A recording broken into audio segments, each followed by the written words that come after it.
A little while ago, I came to this kind of happy realization that, my time is worth something. So like I used to spend way too much time kind of doing like home improvement stuff, but I came to realize if I spend that time, working on my classes or even doing this channel, it ends up being more valuable than whatever money I might save by hiring a handyman or handy person to do something, right?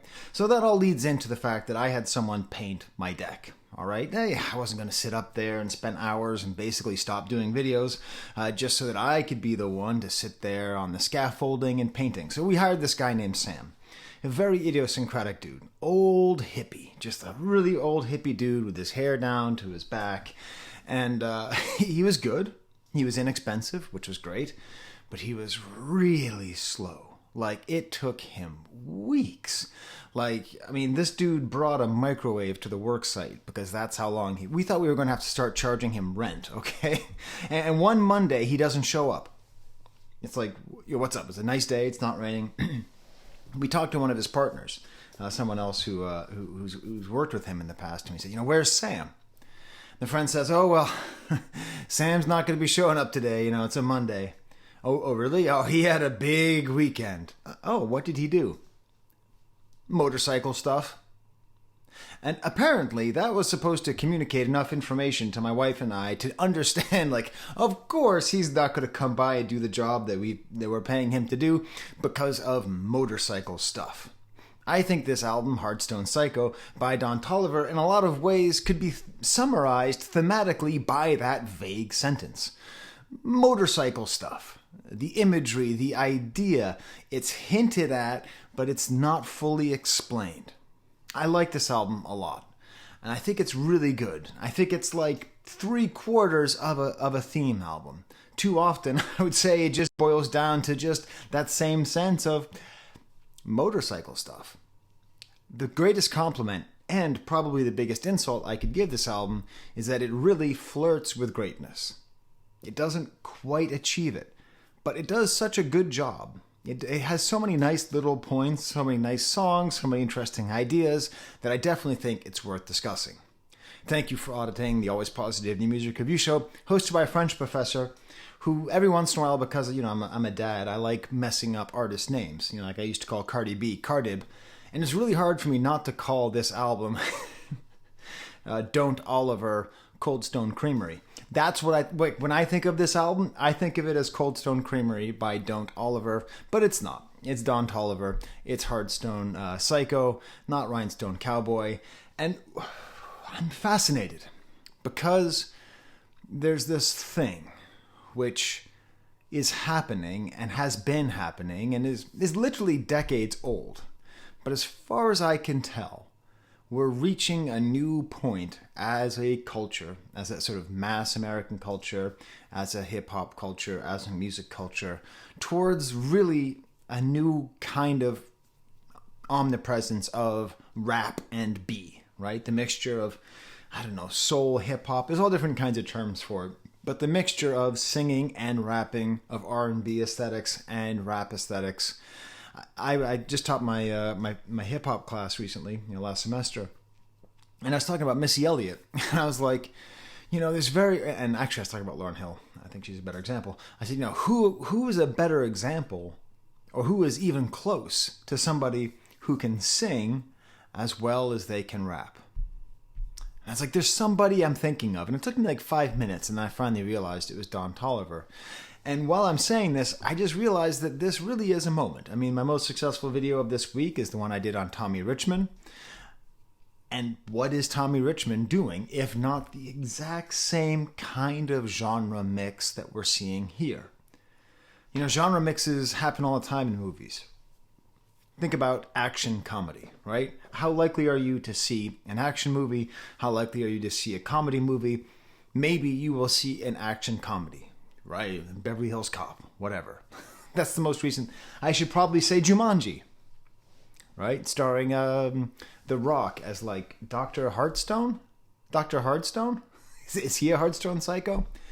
Or, horror and comedy, all those kinds of things. They get kind of mixed up, and that's the feeling that I am getting is what's happening, is that same desire that we have where all of a sudden every science fiction movie, every fantasy movie had to be also a comedy movie. Every R&B album maybe has to be a little rap, and maybe every rap album has to be a little R&B. We're obviously not there yet. But there's a lot of different people in this lane doing stuff. And it's the weirdest thing that we don't just have a term for it. You can tell me in the comments, like, oh, Skye, you're forgetting, but I think rap and B is the closest thing. But, you know, the way Drake does it is very different from the way that Ye does it. It's very different from the way that Travis does it. Is different, but pretty similar to the way that Don Toliver does it. Maybe it's regional. You know, maybe the fact that Don Toliver and Travis Scott sound similar is because they're both from Houston. I don't know. Atlanta rap and B is also quite different, right? And it's confusing for me because I, in general, have a harder time connecting to R&B music than I do to rap music. That doesn't mean I think it's worse. It's just like on a personal level. It just doesn't relate to me as much. So it's a fun experiment for me to listen to music like this and get bathed in it and really see it. And what I think this album is really doing, while it's, you know, flirting with greatness, is it's like flirting with greatness, and at its worst, it is the worst of all things that things can be. It can be mid. At times, this album can be mid. For a concept album, what's going on, right? Like, there's basically no one producer who's in charge here. So I guess that means that it's really Don Toliver who's overseeing everything and trying to put these things together.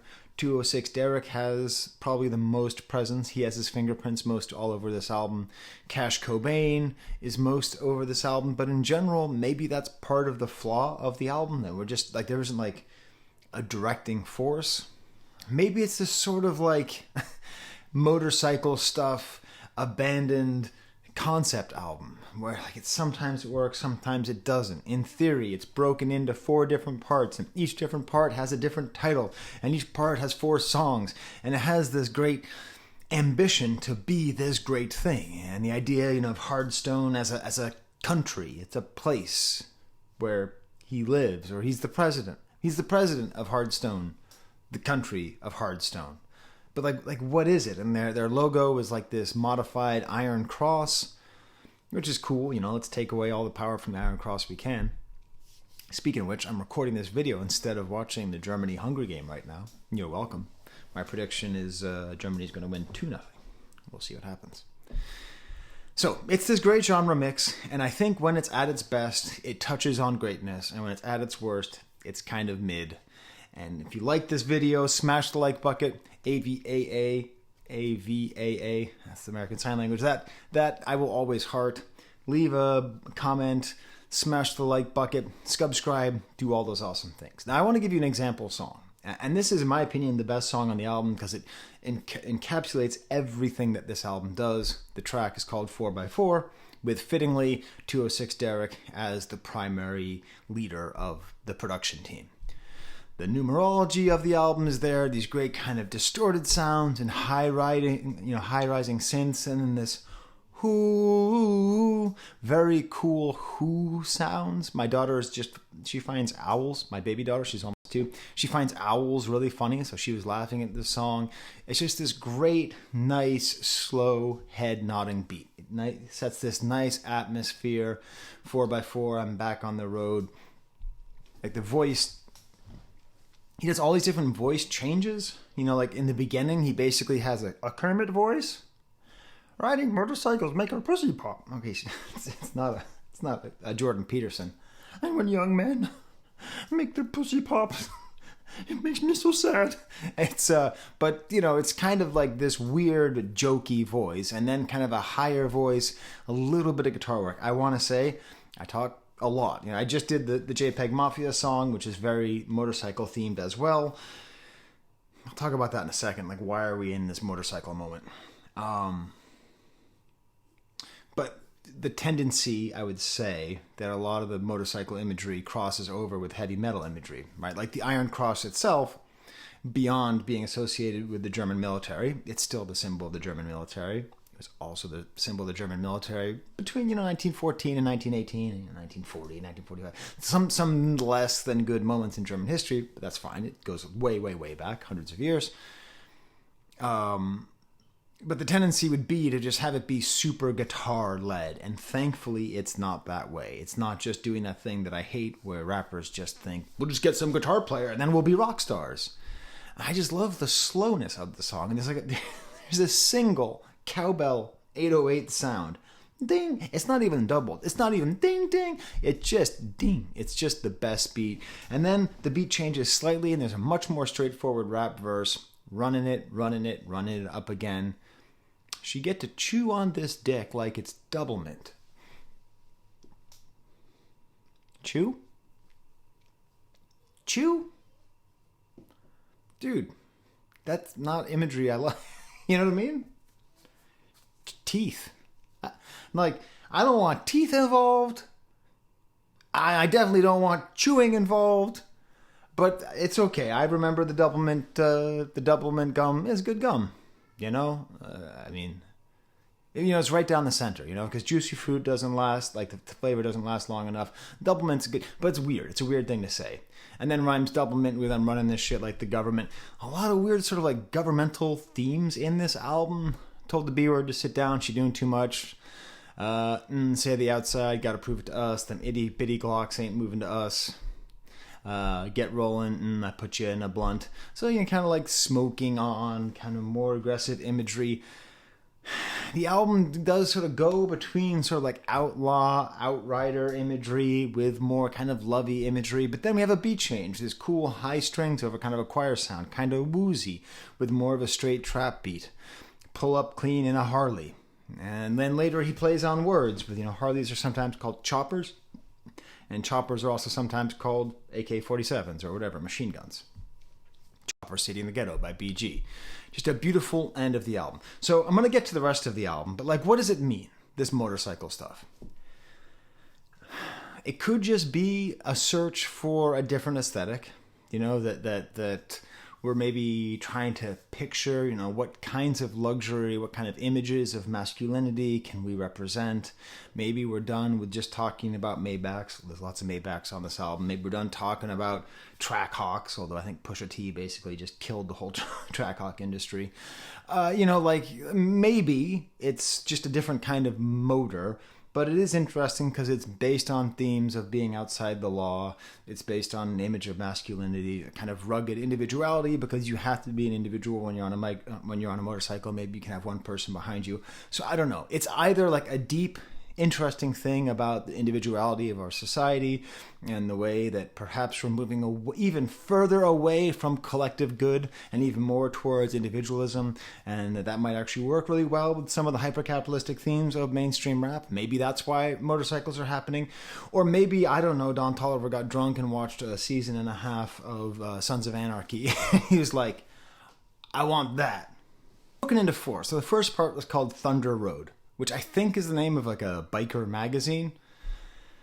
And it's a nice song because it starts off with these kind of theremins and motorcycles. It really sets the mood. A lot of the song seems to be about like putting other drugs in your drugs, right? Like putting something in a joint to make it more powerful. Like give me something for my weed. I don't know. To me, that's kind of sad because it's like just it's like double screening. It's like watching a TV show while watching a different TV show. But like, is just one show good enough? But it doesn't really matter. I love how it's like this slow feeling, and how the drum comes in just for the verse, and another cool beat change, almost kind of like horror sounds, and again pull up like a biker. Treat her panties like a rover. I pull them over. Like a Range Rover? Like, what does that mean? Or is that like Rover Red Rover, that game you used to play? He has some weird bars. I will say he has some weird bars. I like the way there's this weird kind of sample at the end. Does it sound like me? Next song's called Tore Up. The ambition on this project sometimes is super hot. Hell. I'm doing it, okay? I'm going to bring out, I have this kicking around from my JPEG Mafia, but at times, it's a fairly avant-garde album. Like this beat with this weird punk track kind of pitched up and yelling, it's pretty weird. It's pretty avant-garde. I haven't heard a punk song, kind of screaming punk song sped up as a sample in a rap song before. Very cool stuff. And the whole time he was yelling, tore up. I happen to be, so if you don't know, when I listen to albums, I'm at the gym on the Y, and then I watch movies on mute. So I was watching Chud, which is a great movie. Really, really good. Not just Thought Slime will tell you that's a great movie, I will also.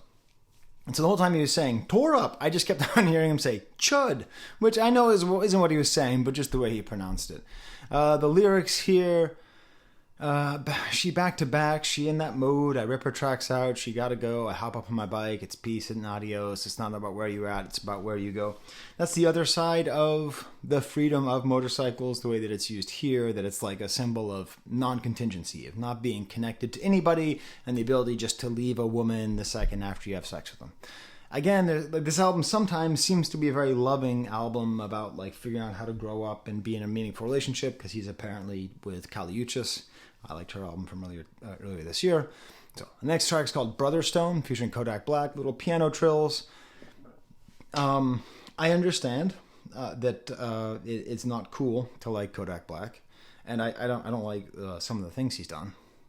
But Jesus Christ, do I love his voice? He's great. He's so good. You know, just as an artist, I don't know what it is about his voice. I know his stuff can be corny. It can be goofy. What's the like Hardstone President? You more like Hillary? But just I don't know. I can't help myself. I really enjoy Kodak Black's artistry. I think he's really good, and I really like the way that he's playing back and forth with Don Toliver. And then Attitude with Charlie Wilson and Cash Cobain. Another cool cut up voice sample, kind of cool sound where it's like ooh ooh, and ever since I got money, I have an attitude. I like that idea. You know, the idea that he's understanding the effect that money is having on him. And then he has Charlie Wilson. You know, Charlie Wilson, to me, the guy from Yeezus, you know, the guy who like sings like hell on Yeezus, he's used for like 2 bars. It's really cool. Look, again, we're bringing this back out again. You get Charlie Wilson, and he could just be there the whole time, but he's not. He's just like for just like a second. Cash Cobain is there, gentle. Listen, I understand Cash Cobain is a real artist, and I pay a lot of attention to rap music. But I first really listened to Cash Cobain on Grippy. So Cash Cobain is going to have to be so good for me to like him, because that Grippy song, that is not itty. Victory lap. Then we get to part 2, Dead Man's Canyon. I don't think this is a direct motorcycle reference, but it's sort of that image, the sort of Southwest image, the Sons of Anarchy, the idea of being on your hog. And it starts off with the song Bandit, which has a sample from Tame Impala, right? I did it for love, and I'm bringing it back, okay? It's a weird... I know, Tame Impala is used a lot in rap music, but the way that it's used here, it's very weird. It's a very weird space. I really like the rapping on this song. I really like how the bridge has a different flow. I like the grinding guitar sounds. I think this is what I'm talking about. This album really touches on greatness. And if you're sitting there and you think that this album is the album of the year, I probably don't blame you. I probably don't think you're crazy, because your ability to perhaps look over the stuff that's just a little bit more in the background, a little bit more mid, and maybe your appreciation of these high points is much higher, because there really are a lot of high points on here. Even this next song is maybe my favorite song on the album. It's called Glock, all right? A gun, right? Glock is a gun. Is it a German gun? Is it short for Glockenspiel? I don't know.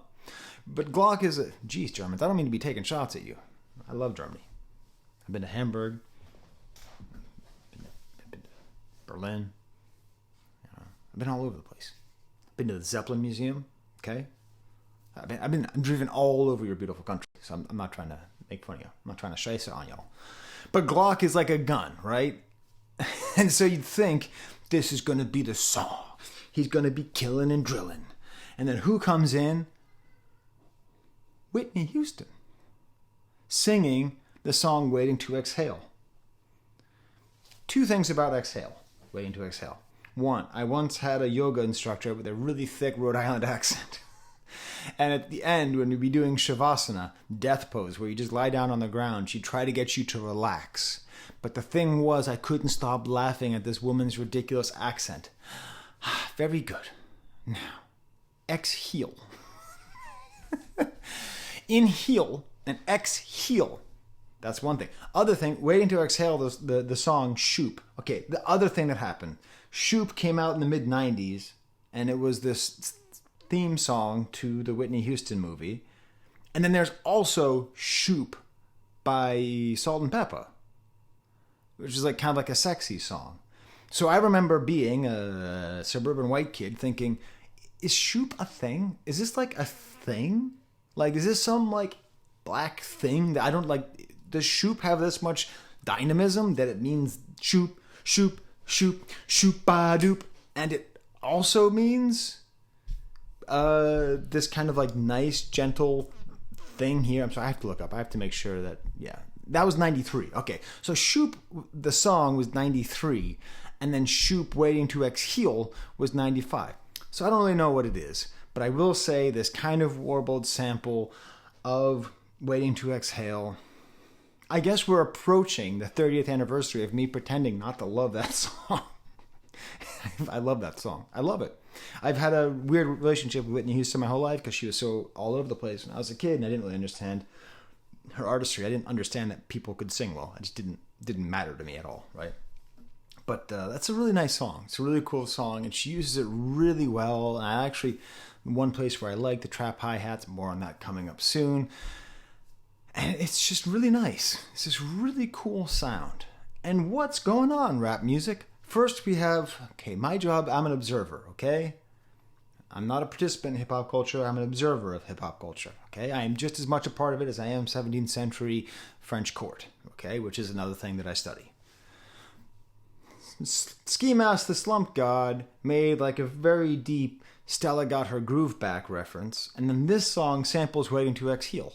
So we have two Angela Bassett movies tailored towards a black female audience, songs of black female empowerment in the mid-90s. What's up? Why are we having motorcycles and Angela Bassett movies going on here? Okay, so I said I was going to talk about the hi-hat sounds. Old man yelling at clouds. Okay? You know that meme? I want to actually, because the Celtics just won the championship, and I didn't watch any of the games because I used to watch the games with my dad, and ever since he died. It's true, I can't watch the Celtics without crying. Weird. But I have a really good friend, okay? And his parents are real deal Celtics fans. We're talking hardcore. His dad used to go and take pictures of Bill Russell courtside when the Celtics were just winning back to back to back to back. Because back then, the Boston Garden was like empty. Like you could just do whatever the hell you wanted. He didn't have a press pass. He was a college kid. Show up and take pictures, okay? His mom was from Indiana, so she obviously loved basketball. And the most fun thing was in the 90s and the 2000s, going to watch basketball games with them. Because my friend's mom would just get so mad at all the traveling and so mad at everyone having tattoos. And she'd just be like, they're traveling again. Why do they even have all these tattoos? They just don't look good. And the reason that I laugh is because I agreed. I'm like, yeah, there's just too many tattoos going on here. It's like, just doesn't look good. And you need to dribble. That's part of the thing. When I hear this ridiculously in your face, next song. Next song. It burns into my head. Jesus Christ, that was loud. I apologize, but that's how it feels to me. I wasn't doing an impersonation of a water sprinkler. Halfway through, I realized I was doing a water sprinkler. But that's the super loud hi-hat on every single song. Does a couple things. One, it like obliterates subtlety somehow for me. It creates a sameness that the album itself doesn't have, and then it makes it a really crappy background listening experience. Because I was trying to listen to this album, my wife was making some eggs for lunch, and she makes this nice egg. She have with Ivar, mayonnaise, very good stuff, right? And we were listening to this album in the background in the other room on the hi-fi, and it was just like all we heard was like, and I don't know. So, old man yells at clouds. My friend's awesome mom screams at basketball players for having tattoos and traveling. And Professor Skye really is upset at just how loud those damn hi-hats are and how similar they are. We then get to the next kind of dud of the album. I hate it. I hate it when good albums have bad songs with high-profile features. Because then, you know how it works. They go, Travis Scott's on this song. Let's listen to that song first. It's okay. It segues nicely from the previous song. I do like the kind of back and forth they have. I like the way Travis plays around with like the ends of verses. I like the fact that he made reference to Mike Jones and telephone numbers. Mike Jones, another Houston rapper, actually gave out his phone number in his most popular song. And my friends and I used to call it. We used to call Mike Jones because he gave you his actual phone number. Never got a hold of him. Not once. Why are you ducking my calls, Mike Jones? And here, Don Toliver's a little more singy. And I'm just looking at my notes. Again, these hi-hat trill sounds just too long. Gog and Magog. Next track is, that's my baby in the background. Sounds like she's getting a diaper change. You're cool with it, right? I don't edit my videos, so you get to hear that. It's all right. It's kind of cute. You don't have to shush. They're like 27 minutes into this video. I keep quoting Chud. Volume 3 is Twin Peaks. I assume it's not a reference to the TV show, but a reference to the biker bar, Twin Peaks. Opens up with, Purple Rain, featuring Future and Metro Boomin. Much like the original Purple Rain, this is a surprisingly disappointing song on an otherwise good album. I said it, I don't like Prince's Purple Rain. It's too long. It's too maudlin, okay? You can at me all you want, all right? If I want a long Prince ballad, I will take In This Bed I Scream, all right? So you, who are just writing about how I don't know about Prince, I just, all right? But anyways, there's like just not enough drums on here. There's just not enough feeling on here. I mean, Future's good, actually. He's good. He changes up his flow. He gets a little more animated. I like his back and forth with Don. But again, it's just like, between this and the Travis songs, it's just like, don't do this. Don't get us to listen to these songs first, then have them be worse than other songs. Like the next song, New Drop. I really like this one a bunch.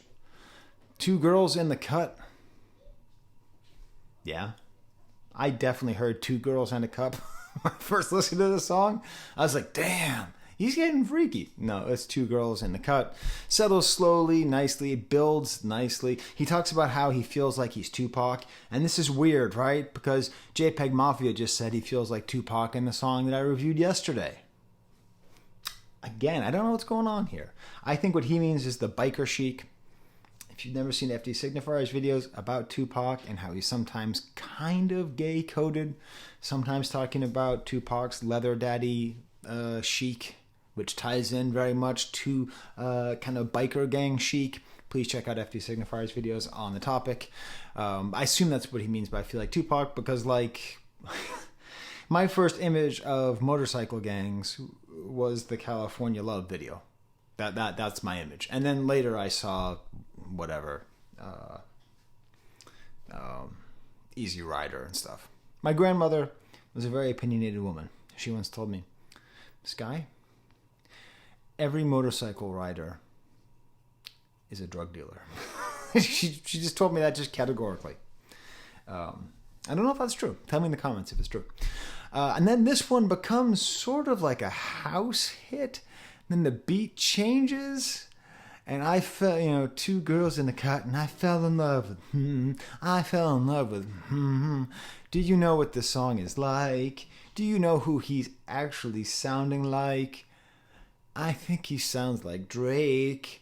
I think this is a Drake ripoff song. I know it's not in vogue to give Drake credit for stuff that people who are much cooler are doing, but I don't think this song would exist without Honestly Nevermind. Feel free to tell me how I'm wrong in the comments.